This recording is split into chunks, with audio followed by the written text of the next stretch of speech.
the Lexus and the lawman. The last of the evening traffic was a distant hum on Highway 87, and the humid North Carolina summer air was heavy and still. It was 9:15 p.m. in Crestwood, and Officer Dean Harding was nursing a lukewarm coffee in the dark solitude of a closed laundromat parking lot. He was about to call it a night when a black Lexus LS slid past, smooth and silent as a shark. Harding's eyes narrowed. Another one, he thought, driving through my town like they own it. The windows were tinted dark. The license plates were from out of state, and the car itself gleamed with quiet authority that grated on his nerves. It wasn't speeding. It wasn't weaving. But it was there, and that was enough. He pulled his cruiser onto the highway, the engine's growl a satisfying counterpoint to the quiet night. He flipped on the lights, enjoying the flash of red and blue against the Lexus's polished paint. 30 seconds later, he hit the siren. The Lexus immediately signaled and pulled over next to a brightly lit BP gas station. Inside, Judge Althea Williams sat perfectly still. She was in her mid-50s, her judicial robe still on from a long day at a state judicial committee meeting in Raleigh. A deep soul weariness settled over her, the kind that comes from decades of watching the names change while the game stayed the same. She powered down her window. Before a word could leave her lips, Harding was there, his flashlight beam aimed directly at her eyes, a blinding, aggressive orb. License and registration. Now, he barked. Judge Williams's voice was like polished stone, calm and steady. Could you tell me the reason for the stop, officer? Harding ignored her, sweeping the flashlight beam across her passenger seat and into the back. He was looking for a threat or an excuse. Windows are too dark. Plates are out of state. You from around here? I'm a state judge. My residence is in Chapel Hill. I'm returning from a committee meeting. She handed him her driver's license, the car's registration, and her judicial ID. Harding barely glanced at them, his eyes fixed on her. His hand went to the grip of his service weapon, resting it there with a theatrical casualness. A judge, huh? We'll see about that. Ma'am, I'm going to need you to step out of the car. On what grounds? She asked, her voice still perfectly level. Obstruction, he said, the word coming out too fast. You're not complying. The judge didn't argue. She didn't raise her voice. She simply reached forward, tapped her phone to begin a video recording, and placed it on the dashboard. The lens was aimed squarely at him. I am complying fully, officer, she stated. You requested my documents, and I have provided them. I have a legal right to know the probable cause for your order. So you want to play it the hard way? He snapped, his face tightening. She said nothing. The silence hung between them, heavy and charged, punctuated only by the low buzz of a neon BP sign. Across the street, a young man in a hoodie stepped out of Circle K, saw the scene, and raised his own phone, beginning to film. Harding saw him, and it only made him angrier. Get out of the car now, he commanded, his voice rising, or I'll pull you out myself. That would constitute an illegal search and seizure, she replied, her tone hardening just enough to carry a warning. And you are aware of that. He reached for the door handle. The moment his fingers touched the cold chrome, he felt a shift. It wasn't just the click of the lock engaging. It was the absolute certainty in her eyes. Officer, she said, her voice now ringing with command, I am warning you. This entire interaction is being recorded. You have no legal grounds to open this door. His pride was a roaring fire in his ears. I gave you an order, and I am following the law, she countered. You are not. He yanked the handle. It didn't budge. With a grunt of frustration, he slapped the window with his open palm, the sound cracking through the night. Unlock the door. No. The word was final. Not angry, not scared, just a fact.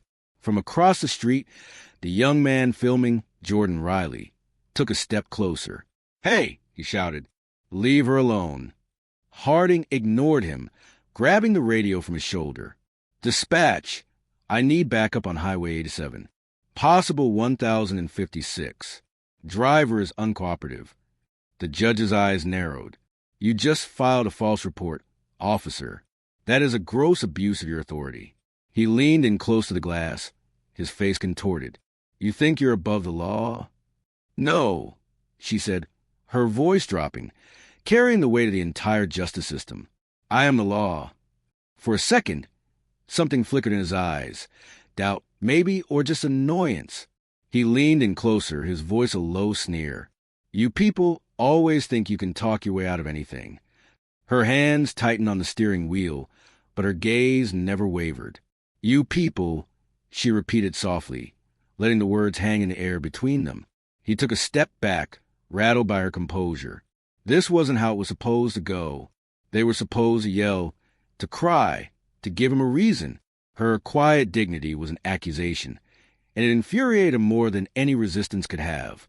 Inside the car, Judge Williams took a single deep breath. This feeling was horribly familiar, a ghost from a past she thought she'd buried. She told herself, told her students, told her daughter that things were getting better. But this felt like a brutal reminder that the fight was far from over. Headlights swept the scene as a second cruiser pulled up, rolling to a stop slowly, deliberately. A sergeant, Frank Miller, stepped out. He was older, with tired eyes that had seen everything. Harding rushed over to him. Sarge, thank God, this one's a real piece of work.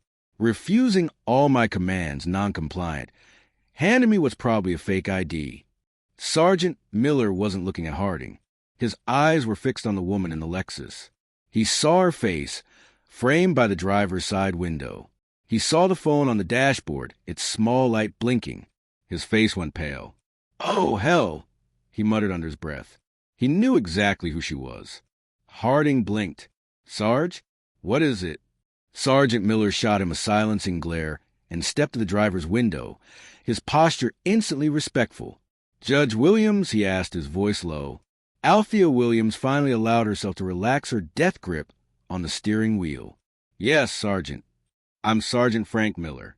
I sincerely apologize. Are you unharmed? She gave a sharp nod. I'm recording this for my safety.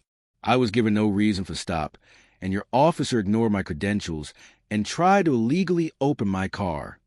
Miller's jaw tightened. Understood, Judge. I'm handling it. He turned to Harding, who stood by the cruiser, looking lost. She was being... Harding started. You've said enough. Miller cut him off coldly. Get in your car. Turn your mic off. The command was a dismissal. Harding's face flushed, but he obeyed, slumping into his cruiser. The small red light on his body camera kept blinking, silently documenting the implosion of his career. Outside, Sergeant Miller stood by the judge's window. Again, Judge, I am truly sorry. Sorrow doesn't fix this, she said evenly. I identified myself, provided my documents, and asked a legal question.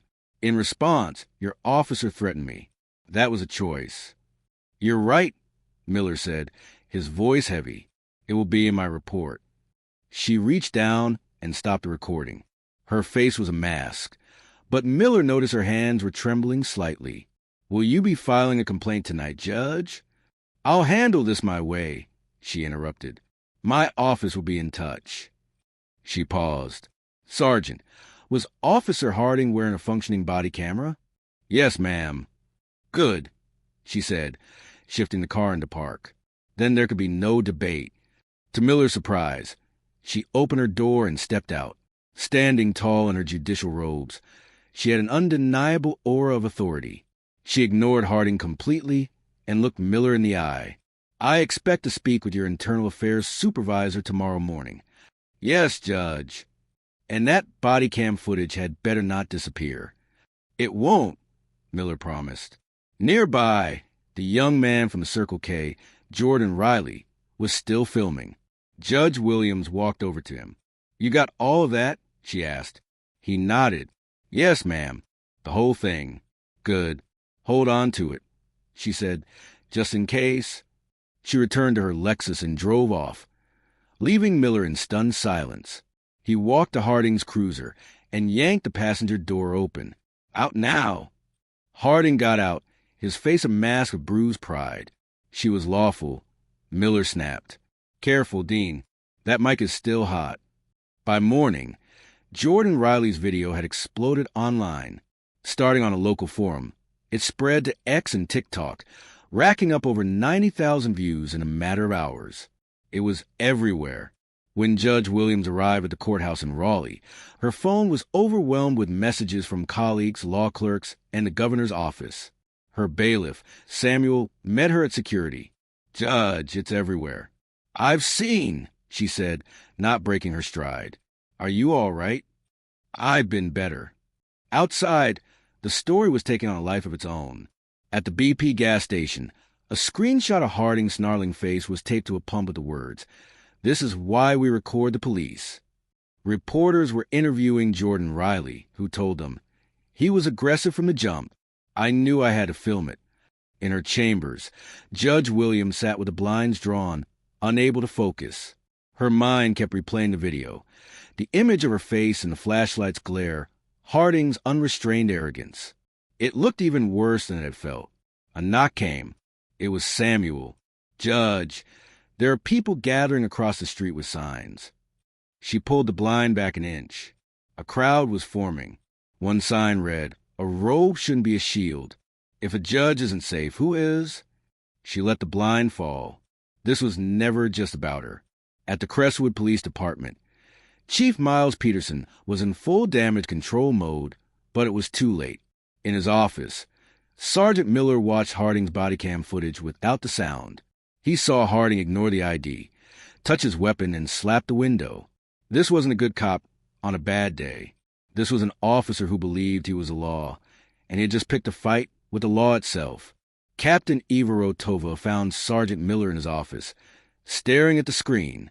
"The chief is suspending Harding," she said, closing the door. "Pending investigation." Miller scoffed without looking up. "Pending? The whole world has seen the video. It should have been immediate. The chief wants this handled by the book, Frank. Bulletproof for the civil suit." He finally turned, his eyes burning with disgust. "This isn't about a lawsuit, Eva." He saw her skin color, her gender, and an expensive car, and decided she didn't belong. He didn't care that she was a judge. This is about prejudice. The silence in the room confirmed he was right. Meanwhile, Judge Althea Williams bypassed the press and went straight to the Crestwood Police Precinct. The officers fell silent as she walked past, their faces a mixture of shock and dread. Chief Miles Peterson met her in the hallway. They sat alone in a sterile conference room. "I'm not here for policy, Chief," she said, her voice like ice. "One of your officers committed a crime. He tried to pull me from my car after seeing my judicial ID. What are you going to do about it today?" "We placed Officer Harding on administrative leave," Peterson said stiffly. "A paid vacation is not a consequence. I have procedures." "Procedures are a shield," the judge cut in, her gaze unwavering. "You have video evidence of crime. You don't need procedure. You need a spine." Hiding in the station's locker room, Dean Harding watched his career burn down on his phone. #Harding Exposed was trending. His sneering face was everywhere. He didn't see a mistake. He saw a setup. But with 5 million views in 48 hours, the world had already passed judgment. That evening, the official body cam footage was leaked. The raw audio was a masterclass in the abuse of power, and it forced the city's hand. The pressure from the governor's office and national media became overwhelming. The next morning, Harding was summoned to the chief's office. Chief Peterson, Captain Rostova, and Mayor Ken Walsh were waiting for him. Their faces were like stone. "Dean," the chief began, "we have your footage," the civilian footage, and a sworn statement from Sergeant Miller. "Judge Williams is prepared to testify that you filed a false report and attempted an illegal search motivated by racial bias." The mayor slid a single piece of paper across the table. "This is your resignation," Walsh said coldly. "Sign it, and this ends. Refuse, and the DA gets the case file. You'll face felony charges. You have 1 minute." Harding stared at the paper, his arrogance crumbling into dust. The system was cutting him loose. His hand trembled as he grabbed the pen, the scratch of his signature, the only sound in the room. "It's done," he mumbled. "Not quite," Captain Rostova said. "Sergeant Miller will escort you to your locker. You will surrender your badge and service weapon." The walk of shame was silent. Other cops turned away. In the locker room, He packed his life into a cardboard box, then stood before Miller. He unclipped his badge, the metal suddenly worthless, and placed it on the counter. He cleared his weapon and handed it over. "Is that all, Sergeant?" Harding spat. Miller glanced at a TV in the corner. Judge Williams was on screen, addressing a sea of reporters, her voice strong and clear. He looked back at the disgraced man before him. "That's all, Harding," he said. "You're done here."